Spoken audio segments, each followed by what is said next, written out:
Un incremento importante do número de mulleres que son vítimas de violencia de xénero, non? Penso que, bueno, que hai mensaxes que se están a propagar de un tempo para cá que están facendo moito dano ás mulleres víctimas, non?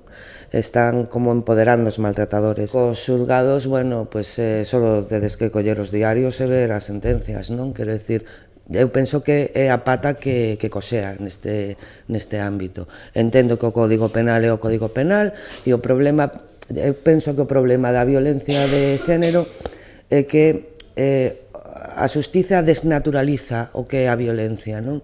Entón, Pontevedra conmemorará o Día Internacional da Eliminación da Violencia contra a Muller durante boa parte do mes de novembro. A programación arrincará o día 11 coa campaña Percorrido á Liberdade, como saír das violencias machistas, que busca informar ás vítimas sobre as ferramentas que teñen ao seu alcance. Que é un díptico, non? No que dá unha serie de un percorrido de como desde o momento que se produce unha situación de violencia física ou unha situación de violencia psicolóxica que se quere denunciar, os camiños que tes para facelo, non? Entonces aquí te explica de forma moi sinxela pois como todos os dispositivos que plantes a administración para de axuda, como os cauces a seguir. Outra das accións principais é a que se celebrará no marco da campaña Pontevedra en Negro. Un ano máis o Concello súmase a esta iniciativa, na que pretenden incluir a comerciantes e hostaleiros da cidade. É unha campaña de sensibilización que intentaremos que teña a maior repercusión posible. Para isto, ademais das camisetas que xa se fixeran da outra vez, que imos repartir tanto no comercio como tamén en centros de estudos. Tamén imos a estendela a hostelería, porque faremos mandiles para a hostelería, para intentar visibilizar o maior posible. Na programación destaca tamén a exposición Desmontando o amor romántico. Trátase dunha mostra itinerante composta por pezas de fotógrafas galegas que denuncian estampas propias deste amor.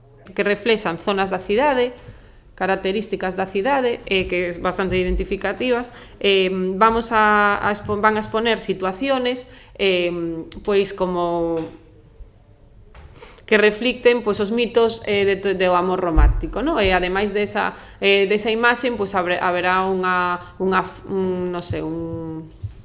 nota abaixo onde se explique un pouco pois o que se pretende criticar, non? A proposta do Concello complétase con dúas accións no teatro principal. Unha será o día 14 cun monólogo sobre igualdade a cargo de Baia Fernández e a entrega dos premios Ernestina Otero. A outra será a representación da obra As Pementeiras o 23 de novembro. Ademais, o Concello prepara a estrea dunha peza audiovisual dirixida aos adolescentes sobre as violacións durante as citas amorosas. O despregamento dunha pancarta contra as violencias machistas na Casa Consistorial o día 19 é un acto central o propio 25 de novembro.